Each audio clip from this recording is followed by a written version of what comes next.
All right, so we're diving into a pretty buzzy topic this time. Small modular reactors, or SMRs. Yeah. You've sent me a really interesting collection of stuff on them. Yeah, it seems like everyone's talking about SMRs these days. It is like, are they really going to revolutionize the energy world? There are articles about their potential to like expand nuclear power in the U.S. Then there's those deep dives from the World Nuclear Association. I mean, we even have some stuff about how the military is like looking at them. Yeah, I think it's because SMRs represent a pretty big shift, from how we think about nuclear power. Okay, so like we all get that they're smaller than traditional reactors. Yeah. But what makes them like modular? Why is that such a big deal? Well, that modularity is really the core of the tech. Instead of like building these massive reactors on site, SMRs are designed to be built in, factories. Oh, It's like pre-assembled and then shipped out as units, almost like like assembling a power plant with building blocks. so you're saying it's like more efficient. Yeah, and that's where those potential advantages come in. Like avoiding what happened with the Vocal plant. Exactly. All those cost overruns and delays, Yeah. factory production, you can standardize things, be more efficient, and that should really bring down the costs and the time it takes to build them. And that could mean like not just cost savings, but like you could put an SMR anywhere, right? Even in like a remote area. Right. Even places with smaller electricity grids. That's one of their biggest selling points. Like you could power a, I don't know, like a small town in Alaska with one, Mhm. or like a mining operation in a desert. Potentially. It's a really flexible energy solution, and it can be tailored to specific needs. We keep hearing about all these different designs too. It's not just one kind of reactor, right? No, not at all. There's a whole bunch in development, each with, its own pluses and minuses. Okay, so like some are basically just smaller versions of what we already have. Yeah, like the light water reactors. And then others are more, I don't know, out there. Yeah, more radical departures from traditional nuclear designs. Like molten salt reactors. Ah. I've always found those fascinating. They are pretty cool. They use liquid fuel, and it's dissolved in this molten salt mixture, and that circulates through the reactor core. So like what makes them different? Are they safer? Well, one potential advantage is that they operate at lower pressures than the traditional water-cooled reactors. So that reduces the risk of a high-pressure steam explosion, for example. That makes sense. But what about the waste? Is it different from a regular reactor?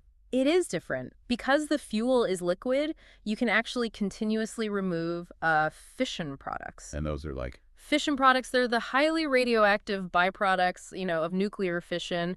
So potentially you can reduce the long-term radiotoxicity of the waste. interesting. But all these different designs, they must come with their own unique challenges. Oh, they definitely do. One of the biggest hurdles for SMRs in general is the regulations. Oh, right, like licensing and stuff. The whole licensing process is really set up for, those large traditional plants. It takes a long time, it's expensive, and it's not really clear how well it will adapt to the SMRs. Oh, so even if we can build these reactors faster and cheaper, Yeah. getting them approved might hold everything up. That's a concern that comes up a lot, yeah. Like, the regulatory systems just need to catch up to the technology. And then, of course, there's the big one, how the public feels about nuclear power. Right, public perception, you can't ignore that. Accidents like, Chernobyl and Fukushima, they've really stuck with people. There's a lot of fear about nuclear power, in general. Definitely. I mean, how do we convince people that these SMRs are safe? It's tough. Even with like the molten salt reactors that supposedly make less waste, there are still concerns. Oh, for sure. People who support SMRs, they argue that the smaller size and the inherent safety features make them less likely to have a large-scale accident. But there's a lot of work to be done to like build trust, right? Absolutely. To really address those concerns, we need transparency. Open communication is going to be key. It just seems like we need to be more open about the risks, but also the benefits. Definitely. But we also have to remember, public perception doesn't just come from nowhere, It's influenced by a lot of things. Media, politics, people's values. It's complicated. So it's not just about giving people information, but also understanding like why they feel the way they feel. Yeah, exactly. It's a really complex issue. But let's shift gears a bit. There's one area where the potential of SMRs is really generating excitement, even among people who are skeptical about nuclear power. Ooh, which is The military. yeah. They're really interested in the possibilities, especially for things like powering those forward operating bases and supporting, like disaster relief efforts. I can see why they'd be interested. I mean, imagine a mobile nuclear reactor. just showing up after a disaster and, like, providing power, helping with recovery. That's pretty wild. Yeah. And, in those situations, reliability is key. They need a power source that they can count on, no matter what. Makes sense. So what are the main advantages for them? Why SMRs over, I don't know, like traditional generators or something? Well, think about a military base in a conflict zone or a place where, the power grid's been wiped out. An SMR could power everything. Medical facilities, communications, you name it. It's about resilience, having that power no matter what the environment throws at you. So it's not just theoretical. They're actually building these things. Oh, yeah. Project Pele, for example, that's a U.S. Army initiative to develop and test a prototype mobile SMR. So they're serious about this. Wow. It's interesting to see how something like, a military application is really driving the development of this technology. But what about, everyone else? Is the rest of the world getting on board with SMRs? It's becoming a global race, honestly. China, for example. They're going all in on SMRs. They see it as a major part of their energy strategy. They're already building those demonstration plants, and they're looking at a lot of different designs. Like both the traditional ones and the newer types? Yep, exactly. They're doing pressurized water reactors and also those high-temperature gas-cooled reactors. Because I read somewhere that those high-temperature reactors can be used for, like, industrial stuff, too, not just making electricity. Yeah, that's right. They can generate really high-grade heat for things like, making steel or cement, industries that are really reliant on fossil fuels right now. So SMRs could help to, decarbonize those sectors as well. So we could see SMRs everywhere, potentially, from military bases to heavy industries. It's a pretty broad spectrum. That's amazing. But it's not just China, right? No. Canada's been really active, too. They've created a regulatory framework that's pretty friendly towards SMRs, and they're looking at using them to power those remote communities that are currently relying on, diesel generators. Yeah. Getting those communities off diesel would be huge Yeah. for the environment and, the air quality there. Absolutely. But I guess that brings up, like, the public perception issue again. Some people might not be so thrilled about having a nuclear reactor in their backyard, even a small one. That's a really valid point, and developers are going to have to address that head on, being transparent, communicating openly, engaging with those communities, Yeah. answering their questions, and really demonstrating that safety is their top priority. So it's not just about the technology itself. It's about building trust. Exactly.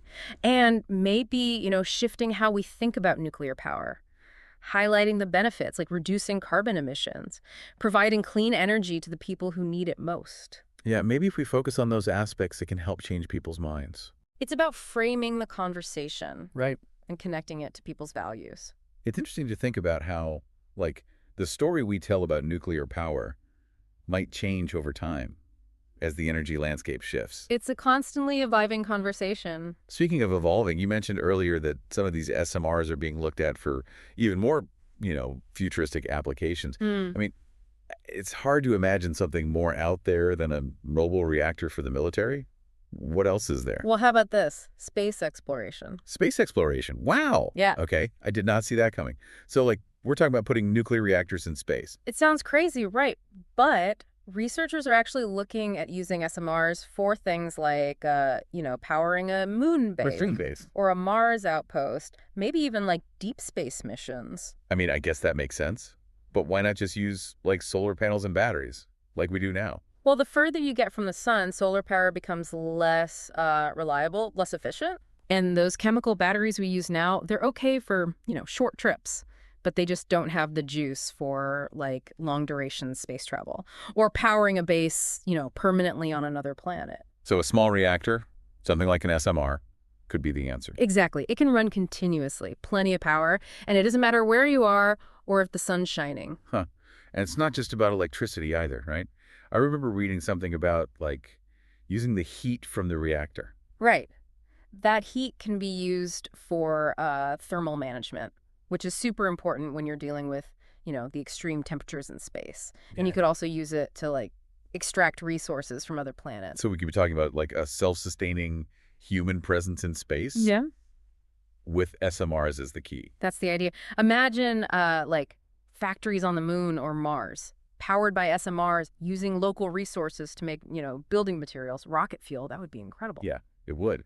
But, I mean, nuclear reactors in space, that sounds kind of risky, right? It definitely comes with, safety concerns. launching them into space, operating them, you'd need some serious safety protocols, safeguards to prevent accidents, and of course you have to think about the waste. How do you manage that responsibly in space? It's definitely a huge undertaking from like a technical and a regulatory standpoint. For sure. But I mean, that's what comes with, shooting for the stars. I guess so.